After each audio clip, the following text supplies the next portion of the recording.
नमस्कार, penalty corner में आपका स्वागत है।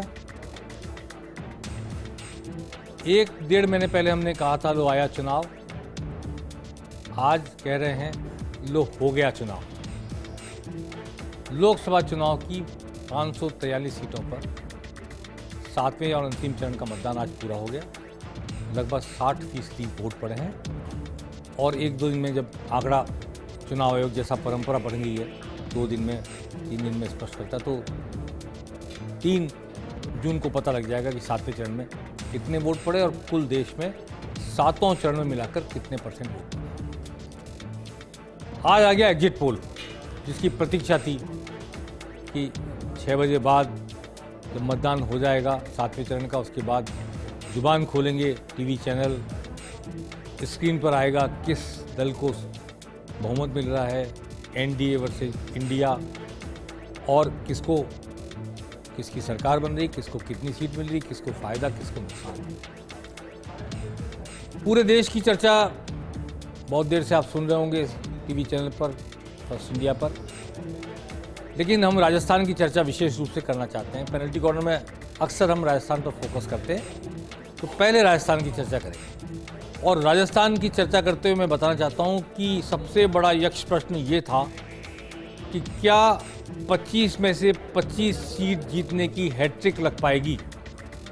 2014 से 2019 के चुनाव में 25 में 25 सीट बीजेपी ने जीती थी, या अलायंस से साथ मिलकर जीती थी 24+1 पिछले चुनाव में। लेकिन इस बार सबसे बड़ा यक्ष प्रश्न यही था कि 25 सीटों पर विजय की हैट्रिक लग पाएगी क्या। आज के सारे एग्जिट पोल स्पष्ट रूप से ऐलान कर रहे हैं कि हैट्रिक नहीं लगने जा रही। एग्जिट पोल, मैं नहीं कह रहा, एग्जिट पोल सारे के सारे ये कह रहे हैं कि हैट्रिक नहीं लग रही है 25 में से 25 सीट जीतने की राजस्थान में बीजेपी की। सबसे पहले बताता हूं इंडिया टुडे एक्सिस माई इंडिया का, ये 16 से 19 सीट बीजेपी की बता रहे हैं और 5 से 60 सीट कांग्रेस की, 1 से 2 सीट अन्य बता रहे हैं। एबीपी सी वोटर्स का सर्वे 21 से 23 सीट बीजेपी की बता रहे हैं, 2 से 4 सीट कांग्रेस की बता रहे हैं, अन्य की 0। इंडिया टीवी 21 से 23 सीट बता रहा है बीजेपी की। इंडिया टीवी रजत शर्मा का चैनल, जिसने आज 401 सीटें बताई है एनडीए की।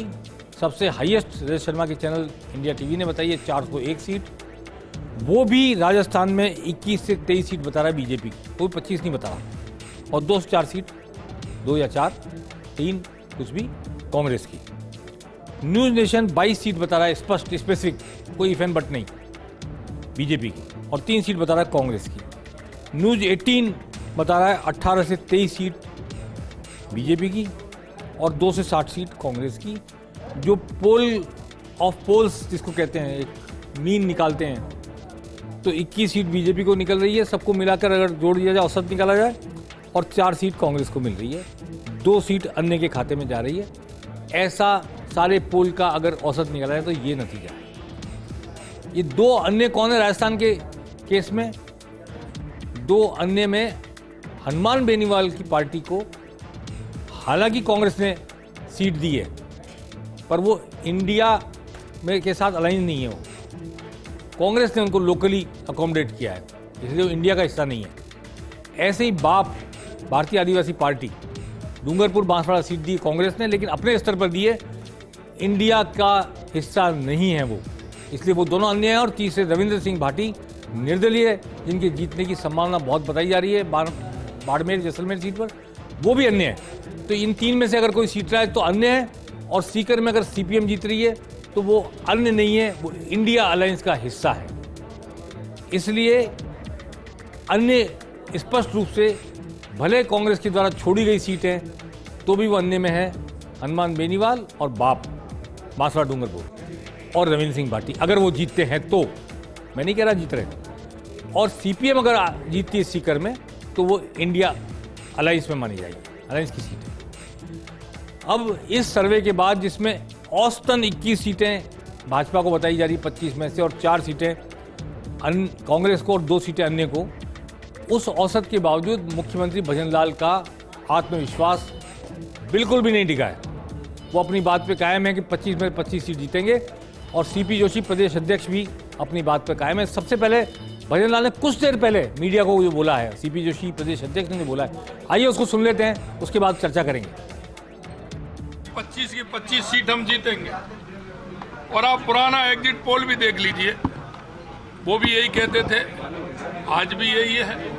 हमें विश्वास है, क्योंकि जिस तरह से राजस्थान की जनता ने भारतीय जनता के पार्टी के काम पर, मोदी जी पर जिस तरह से विश्वास किया है, हमें पता है 25 की 25 सीट भारतीय जनता पार्टी की है। स्पष्ट रूप से एनडीए की सरकार बन रही है और मोदी जी तीसरी बार प्रचंड बहुमत के साथ देश की जनता का साथ, स्नेह और समर्थन नरेंद्र मोदी जी के साथ है, भारतीय जनता पार्टी के। कांग्रेस ने और इंडी गठबंधन ने बहुत देश की जनता को गुमराह करने का, भ्रमित करने का जो अब तक का स्वभाव रहा है, इस बार भी वो सारे कुत्सित प्रयास किए गए, लेकिन जनता अब इनका असली चेहरा जान चुकी है। आप देखिए किस प्रकार की विडंबना है कि कांग्रेस के नेता खुद हाथ को वोट नहीं डाल पा रहे हैं। तो मुख्यमंत्री भजन लाल का आत्मविश्वास 25 में से 25 सीट जीतेंगे और प्रदेश अध्यक्ष ने भी जनता के समर्थन के प्रति अगाध विश्वास जताया है। सारे सर्वे एनडीए की सरकार बना रहे हैं और सारे सर्वे का औसत निकाला जा रहा है, तो 350 सीट एनडीए को, 150 सीट कांग्रेस के नेतृत्व वाले या कांग्रेस के साथ जुड़े हुए इंडिया के विभिन्न दलों को मिलकर बताई जा रही है। औसत निकाला जाए और 42 सीट करीब करीब अन्य के खाते में, 350, 150, 500 और 42 साल, ऐसा मोटे तौर पर अनुमान लग रहा है जो निकल कर आया है विभिन्न एग्जिट पोल से। मैं नहीं कहता एग्जिट पोल है, पहली बात। दूसरी बात, हर एग्जिट पोल में एक साइज होता है, कितने सैंपल आपने लिए हैं। जैसे आज तक ने बताया कि हमने 6 लाख के आसपास सैंपल लिए, कितने सैंपल लिए हैं, ग्रामीण में कितने लिए हैं, शहर में कितने लिए हैं, निचली बस्तियों में कितने लिए हैं, मुस्लिम इलाकों में कितने लिए हैं, फिर मेथोडोलॉजी क्या है आपकी, उस मेथोडोलॉजी पर भी डिपेंड करता है। इसलिए ये सर्वे करने वाले और एग्जिट पोल को एनालाइज करने वाले बता सकते हैं उनके पास क्या ऑथेंटिसिटी है, क्या बता रहे हैं। लेकिन अधिकांश एग्जिट पोल, एक आध को छोड़ दिया है, बीजेपी को 300 पार, एनडीए को 350 के आसपास सीट बताया, 370 बता रहा है कोई। सिर्फ इंडिया टीवी ने 401 का आंकड़ा, 400 पार का आंकड़ा अधिकतम की तरफ ले आकर छुआ है। अब मैं राजस्थान के बारे में आपसे चर्चा करना चाहता हूँ। एक तो ये मान के चलिए कि जैसा कि लग ही रहा है कि एनडीए की सरकार बन रही है, उस स्थिति में हमको राजस्थान से 3 नए मंत्री देखने को मिल सकते हैं, ऐसा मेरा अनुमान है। 3 नए मंत्री। सीपी जोशी जो प्रदेश अध्यक्ष है, शायद वो अब प्रदेश अध्यक्ष नहीं रहेंगे। विधानसभा लोकसभा चुनाव में जो सफलता मिली है, पार्टी की सरकार आई है, उसका उनको पुरस्कार दिया जा सकता है। मैं नहीं कह रहा दिया जाएगा, लेकिन दिया जा सकता है और वो केंद्रीय मंत्री परिषद के सदस्य हो सकते हैं। एक दूसरा, महेंद्रजीत सिंह मालवीय को लेकर भी मैं कहना चाहूँगा, अगर वो जीत का परचम फहरा सकते हैं। कांग्रेस में कैबिनेट मिनिस्टर थे राजस्थान सरकार में, सांसद भी रहे हुए, जिला प्रमुख रही उनकी पत्नी और बड़ा वर्चस्व आदिवासी इलाके में। आदिवासी इलाके को बीजेपी बहुत गंभीरता से ले रही है, वनवासी परिषद और इन सब के कामों को लेकर, और वहाँ जिस तरह धर्मांतरण हो रहा है उसको लेकर। इसलिए मेरा मानना है कि अगर महेंद्रजीत सिंह मालवीय जीते तो वो भी केंद्रीय मंत्री परिषद का हिस्सा बन सकते हैं। जो पहले से बने मंत्री हैं उन पर तो मैं कोई सवाल नहीं उठा सकता, क्योंकि वो तो अर्जुन मेघवाल और गजेंद्र सिंह शेखावत बड़े शीर्ष स्तर के नेता हैं। भूपेंद्र यादव भी अलवर से जो चुनाव लड़ रहे हैं, पहले राज्यसभा में थे, और उनकी जो पॉलिटिकल स्टैंडिंग है, उनका जो पॉलिटिकल स्ट्रेचर है, उस पर तो कोई सवाल उठाया भी नहीं जा सकता। लेकिन फिर भी जैसा कि हम देखते आ रहे हैं, नरेंद्र मोदी और भाजपा आलाकमान जिस तरह के प्रयोग करता है, नए लोगों को मौका देता है और जो मेहनत करके कुछ कर दिखाते हैं उनको पुरस्कृत करता है, तो मेरा आकलन है, पूर्वानुमान है कि अगर बनी रही है जैसा कह रहे हैं, सारे सर्वे बता रहे हैं, इंडिया की नहीं बल्कि एनडीए की सरकार बन रही है, तो हमें राज्य में 3 नए चेहरे मंत्रिपरिषद में देखने को मिल सकते हैं। एक सीपी जोशी, जो अब शायद प्रदेश अध्यक्ष नहीं रहेंगे, 2 चुनावों में जीत के बाद उन्होंने अपना काम कर दिया, जो काम उनको सौंपा गया था, इसके लिए उनको पुरस्कृत किया जा सकता है। महेंद्र सिंह मालवीय मैंने दूसरा नाम लिया, उसके टेक्निकल रीजन है, रणनीतिक कारण है, बीजेपी को सेट करना चाहेगी उस इलाके में, आदिवासियों के इलाके में। और तीसरा नाम मेरे जहन में आ रहा है, स्वामी सुमेधानंद अगर जीत कर जाते हैं तो जाट बेल्ट में और तीसरी बार जीत के कारण उनको भी मौका मिल सकता है। उनकी सरलता, उनकी विश्वसनीयता और उनकी कर्मठता और समाज के प्रति उनकी प्रतिबद्धता का सम्मान किया जा सकता है। भगवा बेसदारी, बाकी दुष्यंत सिंह भी हैं और भी कई लोग हैं, मैं ये नहीं कह रहा, लेकिन अनुमान मेरा ऐसा है कि 3 लोग ऐसे दावेदार हैं और चौथे दुष्यंत सिंह, जिनके बारे में वसुंधरा जी के पुत्र हैं और झालावाड़ से 5वीं बार जीत कर जाएंगे। तो 2003 में, 2008 में, 14 में, 19 में 4 बार जीत चुके हैं और 5 बार उनकी माता वहाँ से सांसद रह चुकी झालावाड़ से, उनका गढ़ी बन गया एक तरह झालावाड़, 12 झालावाड़ सीट। तो ये कुछ चेहरे उभर के आए, नई बात मेरे जहन में आई, इसलिए मैंने आपके सामने प्रस्तुत की।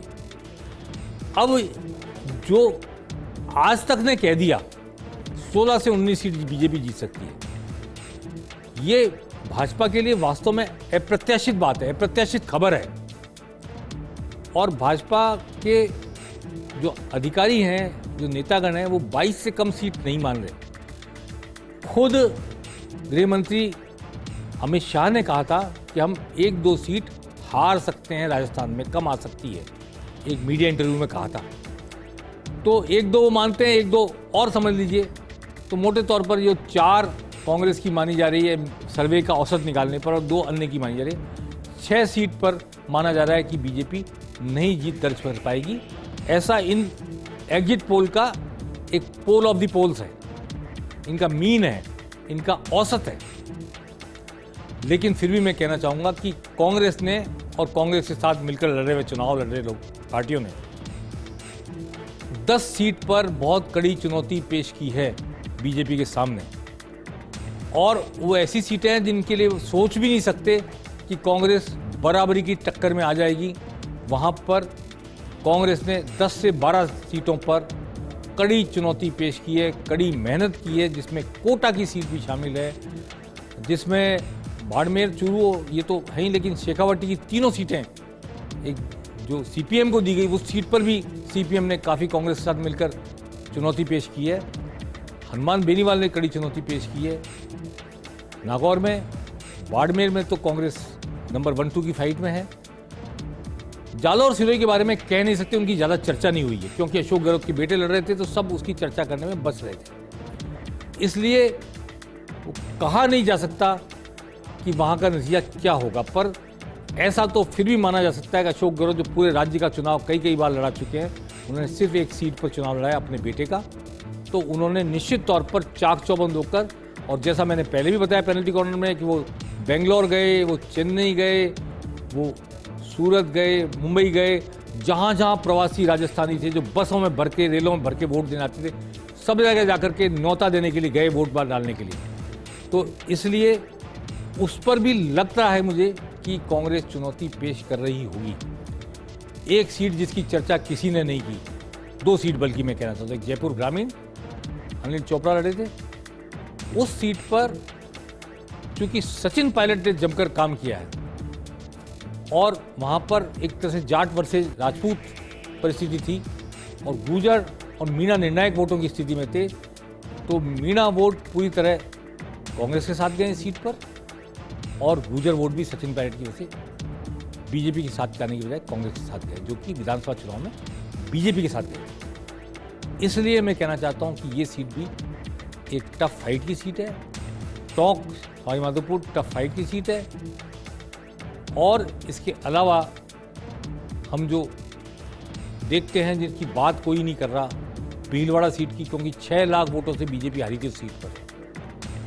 6 लाख वोटों की हार क्या कोई जीत में बदल सकता है, इस पर किसी ने विचार ही नहीं किया, किसी ने ध्यान ही नहीं दिया और चर्चा तक नहीं हुई पूरे चुनाव अभियान के दौरान, क्योंकि डॉक्टर सीपी जोशी विधानसभा अध्यक्ष नाथद्वारा से आके वहाँ से चुनाव लड़ रहे थे। तो पहले भी भीलवाड़ा के सांसद रह चुके हैं और मैंने पहले भी कहा था कई बार कि चंबल का पानी लाने के कारण भीलवाड़ा में बच्चे बच्चे की जुबान पर नाम था, उन्हें भीलवाड़ा में भागीरथ कह रहे थे कांग्रेस के लोग और इस नाम से उन्होंने प्रचार किया। सामने प्रत्याशी बदल दिया गया, 10 साल से सांसद थे सुभाष बहेड़िया, उनको हटा दिया गया, दामोदर अग्रवाल नए प्रत्याशी लाया गया। लेकिन वहाँ पर कई ऐसे समीकरण बने हैं, विट्ठल शंकर अवस्थी की पराजय के बाद और निर्दलीय अशोक कोठारी के जीतने के बाद में भाजपा भी वहाँ दो फाड़ हुई है।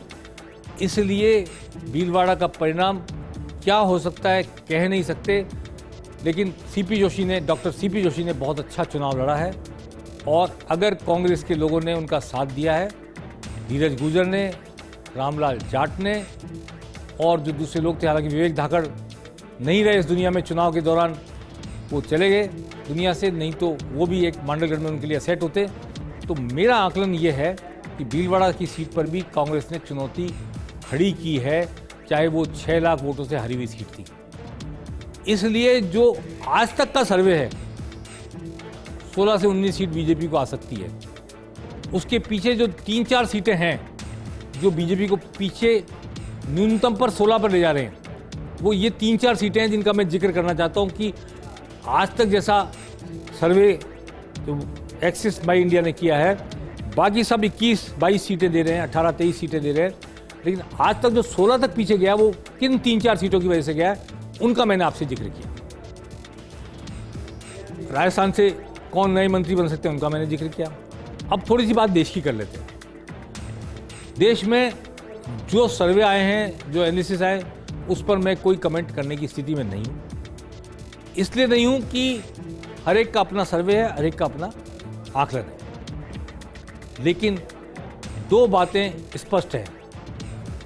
एक बात साउथ इंडिया की और उड़ीसा से लेकर केरल तक की जो पट्टी है, जिसमें बीजेपी बहुत ही नेग्लिजेंट सीटों पर होती थी, उड़ीसा, आंध्र प्रदेश, तेलंगाना, तमिलनाडु और केरल, यहाँ बीजेपी चाहे 1-1, 2-2 करके सीटें बढ़ाए, चाहे 4-5 सीट बढ़ाए तेलंगाना में, चाहे 5-7 सीट बढ़ाए उड़ीसा में, लेकिन बीजेपी की सीटें इन 5 स्टेट में बढ़ रही है, ये मैं कहना चाहता हूँ। मेरा आकलन है कि केरल से लेकर उड़ीसा तक तो यहाँ तो सीटें बढ़ रही हैं बीजेपी की, लेकिन असली कड़ी चुनौती बीजेपी के सामने बिहार, उत्तर प्रदेश, हरियाणा, राजस्थान, पंजाब, हिमाचल, इन स्टेट्स में है। झारखंड भी शामिल करता हूँ मैं। गुजरात में हो सकता है वो करें 3 सीट, लेकिन कर्नाटक का जैसा बताया जा रहा है कि 55% वोट बीजेपी को मिल रहे हैं सर्वे में,